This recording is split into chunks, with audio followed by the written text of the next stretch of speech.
very much, Dr. Rasbin, and I would like to start thanking the organizers for convening this important conference, because when we speak about the very purpose of the United Nations organization, it was the maintenance of international peace and security.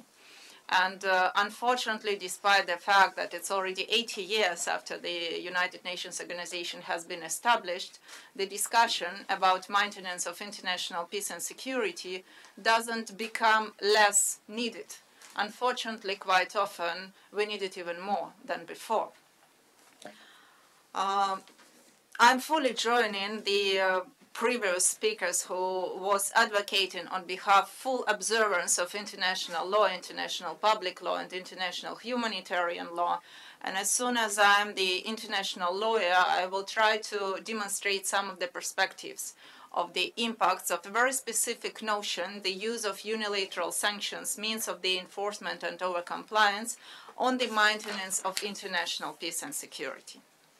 Traditionally, as a special rapporteur, I'm supposed to look at humanitarian impact of unilateral sanctions and to assess them from the perspective of law.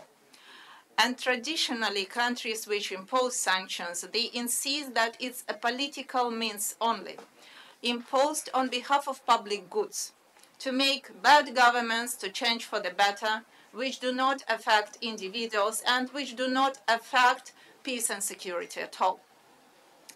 Unfortunately, after 5 years of being a special rapporteur, I need to say that this all is not true at all. As an illustration, I will just mention that the issue of impact of unilateral sanctions on the maintenance of international peace and security has already been addressed by the UN Security Council 3 times within ARIA formula meeting. We discussed the general impact, the need to control the use of unilateral sanctions, the impact on delivery of humanitarian assistance to the most targeted societies, and the impact on implementation of the UN counterterrorism strategy. Due to the limited period of time I will try to demonstrate just the most important elements and the most important impacts. Before I will move to specific impacts of unilateral sanctions on maintenance of international peace and security, I will make an overview of what we're talking about when we're talking about unilateral sanctions. If you look at the media or political statements, you will see, and even the OHCHR statements, the High Commission on Human Rights is blaming economic sanctions. But even he is usually saying that might be targeted sanctions are not so bad. But eventually, talking about economic sanctions is fully misleading. What is economic sanctions? We have sanctions prohibiting trade. They call it trade sanction. They do not recognize them to be economic. Or we have sanctions prohibiting people to do any financial transactions with interlocutors in the countries affected by sanctions, even interlocutors which might have a surname similar to those coming from the countries under sanctions. As a personal example, I'm Belarusian. Belarus is under sanctions without financial sanctions, but even now as a university professor, I face terrible challenges to be paid from abroad. It's just a very simple demonstration. But for countries which face financial sanctions, it's mission impossible task. To illustrate that, I have just looked about the change in US policy towards Syria, for example. They say we lift sanctions to provide for transfer of remittances to people. And it's a clear illustration that the fact that beforehand they were lying when saying, oh, remittances to ordinary people are not affected a lot. They are. Similarly, they say we provide for the possibility to cover basic human needs like food and medicine. And that means that when in 2023 I was terribly criticized when producing a report saying people are dying, they have no access to medicine, they have no access to food, they drink dirty water and die of cholera, I was right. And they were lying about efficacy of humanitarian exceptions. Additionally, Sanctions which are called targeted are not so much targeted in reality. Sanctions against the president of the country are usually perceived as sanctions against the country as a whole. Very simple example are sanctions imposed against President of Russian Federation Putin.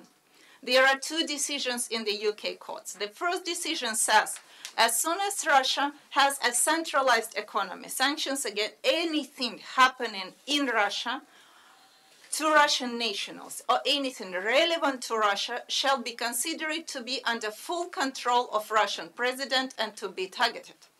The second decision is a bit softer. It says it's not true that everything is fully controlled, but in every specific situation, a UK court shall review whether a specific individual, transaction, activity, or whatever having any relevance to Russia could be considered to be under control of Putin, taking in mind geopolitical goals of the UK. It's not about law. It's about something what stays far beyond the law, which dissolves international public law and all agreements as all human rights standards we used to live in. So therefore, targeted sanctions are not so targeted. And as a result, quite often the whole population is affected. Another point which we need to take into account are measures taken to enforce sanctions. And here, the scope of those is expanding incredibly. First of all, there are secondary sanctions.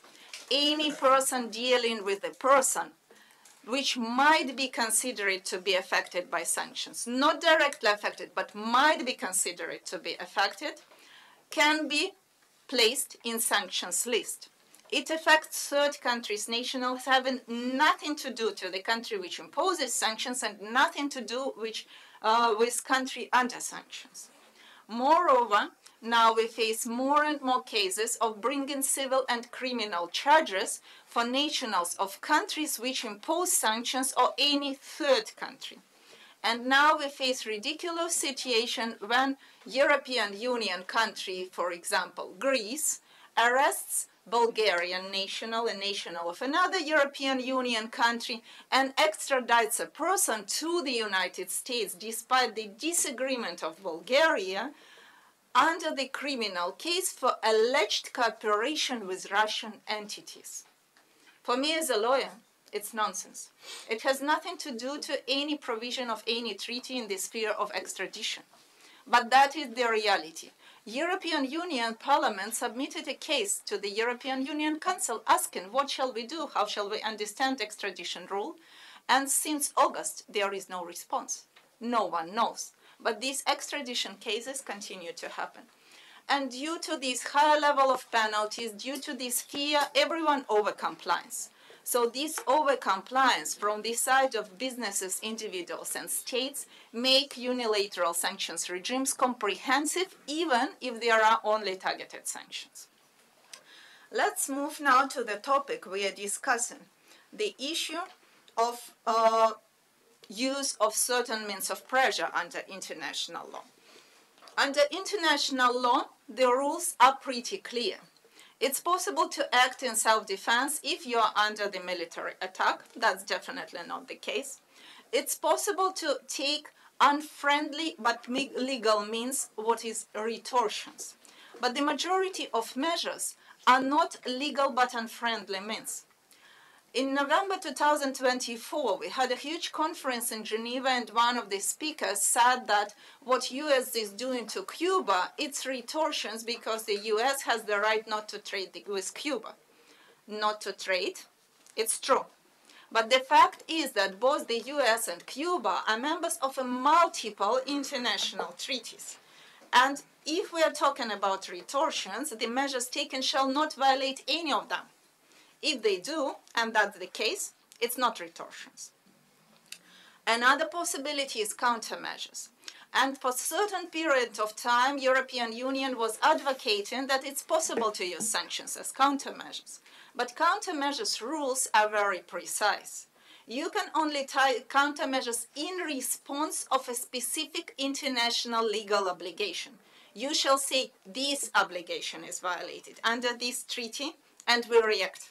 It has never been done. Measures taken as countermeasures cannot violate fundamental human rights. And multiple facts say they do.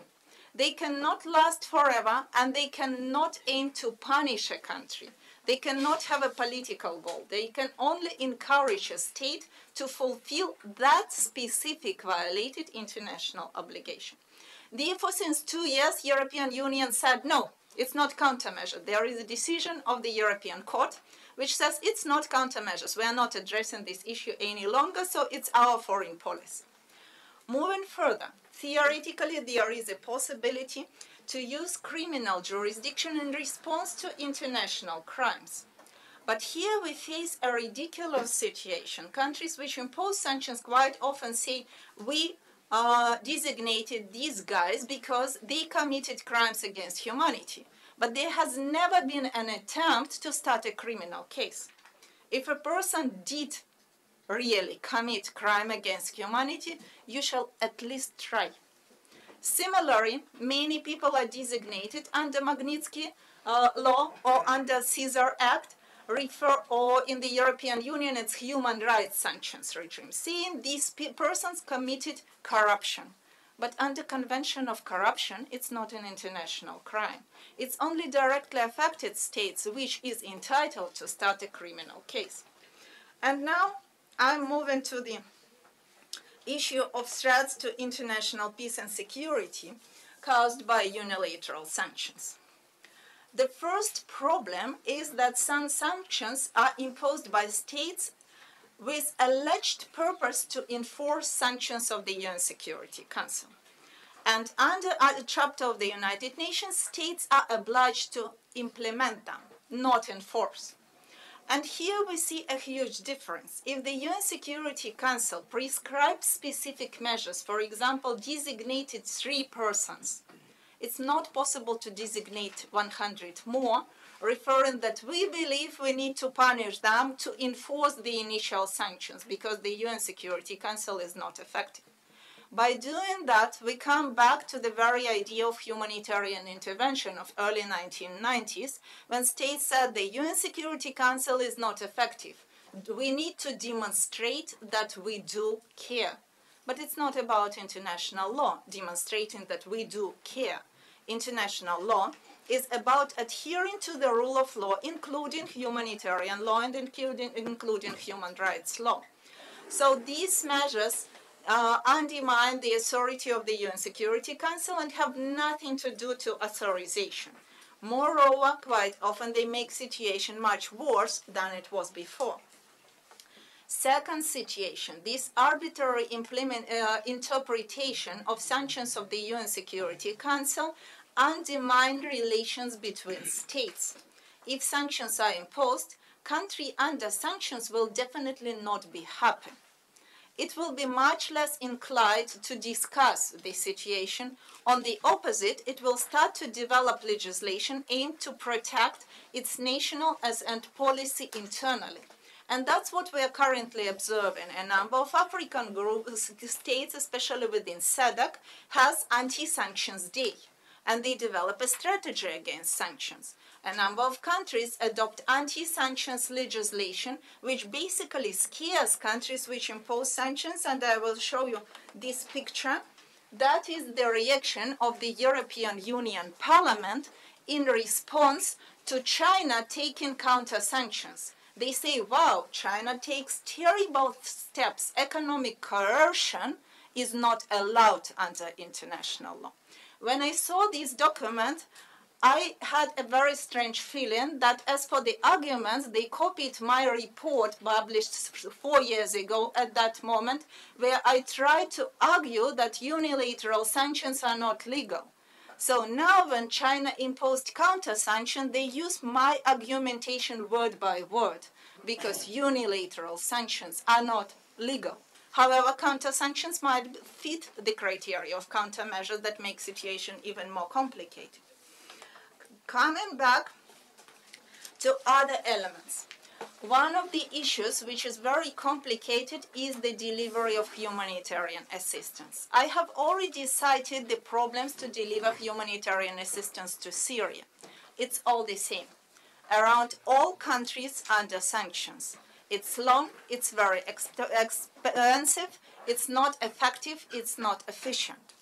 And as a result, the UN Security Council, which takes steps at the moment to provide for humanitarian resolutions, for example, Resolution 2664, to enable delivery of humanitarian assistance even under UN Security Council regimes, they cannot do it because the general licenses adopted by sanctioning states to implement these resolutions do not remove other unilateral sanctions. So basically you say, yes, you can unfreeze assets under UN Security Council resolutions, but it's still prohibited to do financial transfers. It's still prohibited to recruit the company to deliver. It's still prohibited to insure, and you still might face consequences because you interact with this country.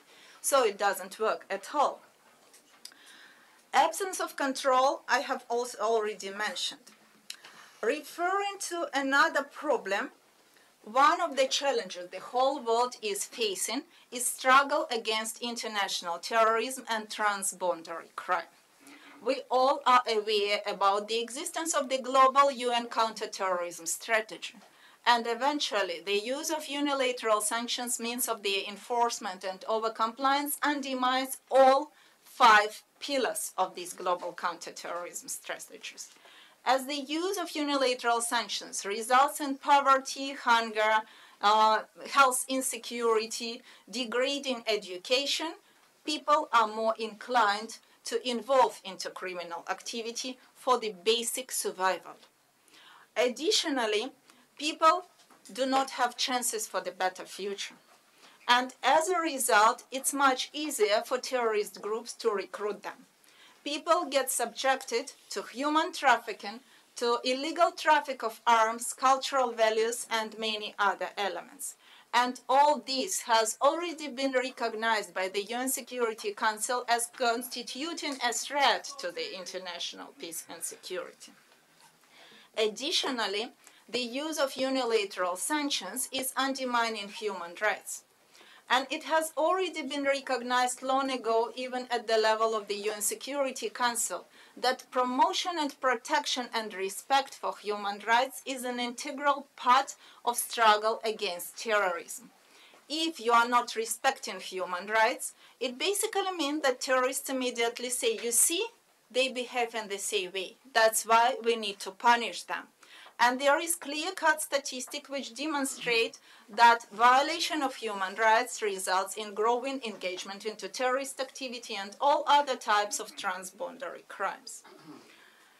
When unilateral sanctions are imposed, there are challenges to deliver not food and medicine only. You cannot develop domestic systems to prevent and investigate crises. Problems with forensic expertise, problems to recruit staff because usually salary in public sector, even in the police, is very low. You lose experts. You are not able to use online means necessary for investigation and protection, so the country becomes vulnerable for these crimes because they cannot criminalize that. Impeded delivery of humanitarian assistance. I understand that I'm already abusing the time, and at the same time I will show you a few pictures as an illustration. One of the elements which is currently used is qualification of, let's call, bad guy states as states sponsoring terrorism. We hear that a lot. Cuba has recently been delisted and designated again. But I would like to draw attention to the fact what is the purpose of doing that. The purpose is to trick international law. Just playing several layers of international law, this qualification of states as sponsoring terrorism is aimed to remove immunity of state assets, including assets of central banks, which is fully prohibited by international law. Another interesting situation, I will show again the picture. Fear is an important means to enforce unilateral sanctions. On the screen, you see the abstract of one executive order. When an Iranian captain has been designated for doing his job to deliver food and medicine, food and gasoline from Iran to Venezuela. He was proposed to get $5 million and refugee in the US. He refused and delivered the cargo. So he was designated for delivering gasoline and food. And here is another screen. I do not speak Arabic. But it says that he is a terrorist. It's the US Reward for Justice program. It says he is a terrorist and $15 million are promised for his head. That's how the game is played. From the perspective of law, he doesn't have any access to justice. We all know, if you're charged with a criminal charge, you shall enjoy right to fair trial, procedural protection. These people who are designated, regardless of the reason, they have absolutely no access to justice. You have no possibility to appeal. You have no possibility to get legal aid. You will be qualified as a terrible criminal without any proof, without any protection. And as a result, all this complexity of facts undermines international peace and security. I apologize for being too long, and thank you very much for your attention.